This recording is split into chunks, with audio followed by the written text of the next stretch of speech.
Ave Maris Stella.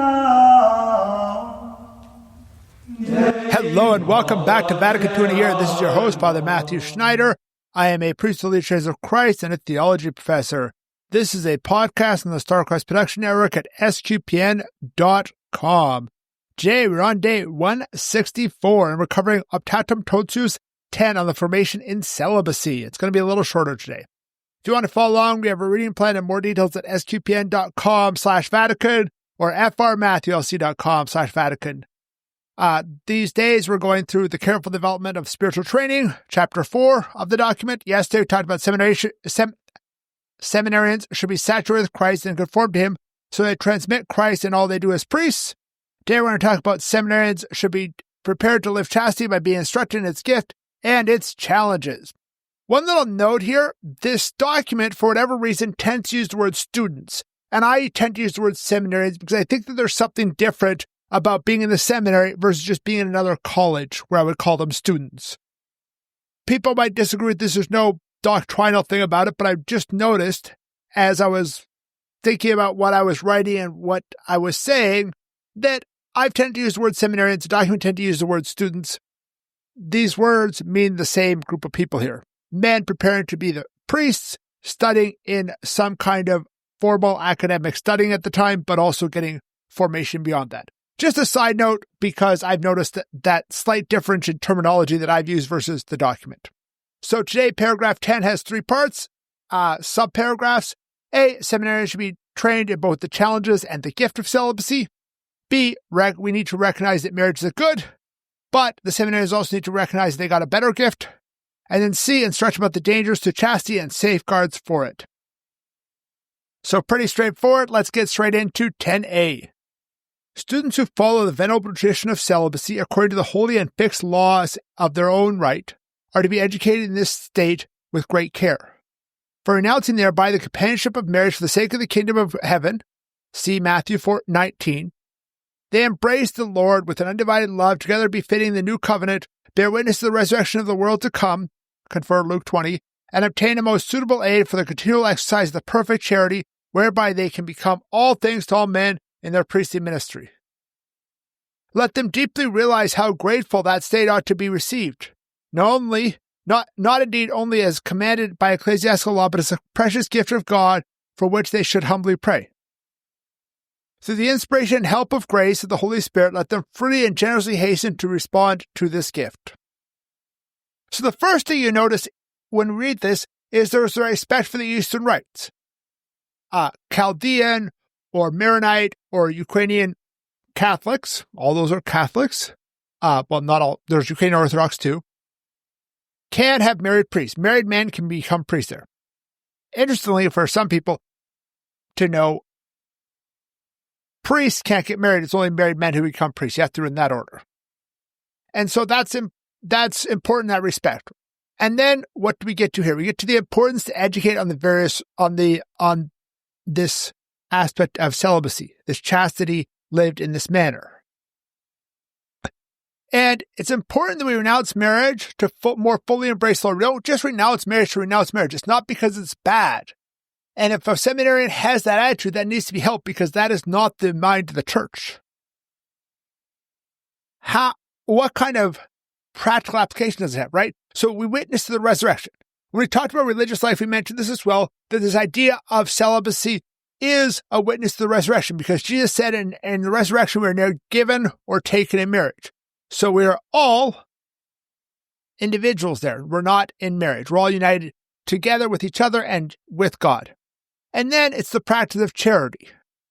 We can hopefully practice charity more fully to everyone because we aren't encumbered by the commands of marriage, right? For example, I have in my office here a picture of all my sisters and all their kids, and they have to have a first concern for them. Whereas I am a little more free to go and do some kind of act of charity because I don't have kids. I'm not always perfect at doing that, but that's the goal of being celibate here. And then we need to be grateful for this gift. This is a gift. It is a law. It is ecclesiastical law, right? It's not divine law. As we note, other rites have married clergy. And so how do we freely respond to this? How do we, as formators and the young men who are training, how do they learn to respond to this gift, to appreciate this gift, to appreciate as a gift? And that's the important part that we're dealing with in this paragraph. So 10b, the summary is recognizing marriage is good, but the seminarians received a better gift. So let's read it. Students ought rightly to acknowledge the duties and dignity of Christian matrimony, which is a sign of the love between Christ and the Church. Let them recognize, however, the surpassing excellence of virginity consecrated to Christ. So with a maturely deliberate and generous choice, they may consecrate themselves to the Lord by a complete gift of body and soul. Marriage is good. Priests who think it's all bad is a problem. It is one of the 7 sacraments.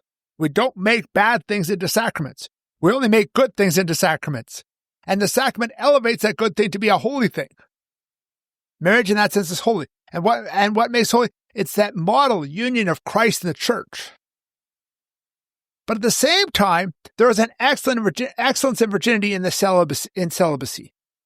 It's both for the diocesan priests and for religious here. Right? It's that complete gift of self to the church, to the community, to the parish, or the religious community, but ultimately to God, to Jesus Christ, crucified, died, and risen. We sacrifice fully to Him in our celibacy. So finally, 10c. We need to instruct seminarians about the dangers to chastity and the safeguards for it. C. They are to be warned of the dangers that threaten their chastity, especially in present-day society. Aided by suitable safeguards, both divine and human, let them learn to integrate the renunciation of marriage in such a way that they may suffer in their lives and work not only no harm from celibacy, but rather acquire a deeper mastery of soul and body and a fuller maturity, and more perfectly receive the blessedness spoken in the gospel. So there's plenty of dangers. There's things online, look at different images or videos there. There's inappropriate dressing both by seminarians and by people they're looking at. There's emotional connection that can happen. There are certain women who seek out seminarians or priests romantically. I have several women who I have completely blocked on social media as they were going in that direction. And what can happen is there can be a lack of care, self-care, and then they get into burnout, and then these kind of dangers become much easier to fall into. Because when you're in a good place, these dangers aren't that bad. You can just say, no, I'm not going there. But if you're not in a good place, you're not emotionally balanced, you're just worn out, you haven't exercised for 3 weeks, it's very easy to fall into, it's much easier to fall into them. I shouldn't say very easy, it's much easier. And then we put in the safeguards, right? Both the spiritual and the human, practical and prayerful. We need that deep prayer life, that you know what it is. That's the first thing. We also need to avoid situations. We need to be psychologically sound, have that self-care, things like that, so that we can live this gift. Because chastity is a gift, but it's a gift like a puppy dog is a gift. Puppy dog is a great gift for a kid, but the kid needs to take care of the puppy dog or it's a mess. My niece and nephew just got a pair of puppy dogs. They're siblings. I forget if they're brothers or sisters. They were from the same litter, right? And now they're in the process of training those puppy dogs. So they come, so they stay, so they know where they go to the bathroom, things like that, right? And if you do that, you have a great gift. But if you just say, oh, we have a puppy dog, and you don't feed him, you don't take care of him, you don't train him, it's not a good thing. Chastity is the same way. It's that gift that we get, and we have to treat it well so that it will really live out that gift. Obviously, it's not perfectly like a puppy dog, but there is the analogy there that it's a gift that takes work to really realize that gift. So thank you for listening to this episode of Vatican II in a Year. This is a listener-supported podcast. You can donate to help StarQuest produce it and other great podcasts at sqpn.com/give. You can give one-time monthly or join the StarQuest Patreon. Tomorrow, we're going to continue with the next paragraphs in Optatum Totius, which is 11 to 12, training on the use of good psychology, training using good psychology and discernment, which will end this chapter. Please join us then to learn more about Vatican II, which will provide a blueprint for the Catholic Church. If you want more information, such as playlists and a reading plan, go to sgpn.com/Vatican, frmatthewlc.com/Vatican, or Vatican SGPN on Facebook and X. We also have set up an email for questions and comments. It's Vatican2 at sgpn.com, and my own website, frmatthewlc.com, has a contact form.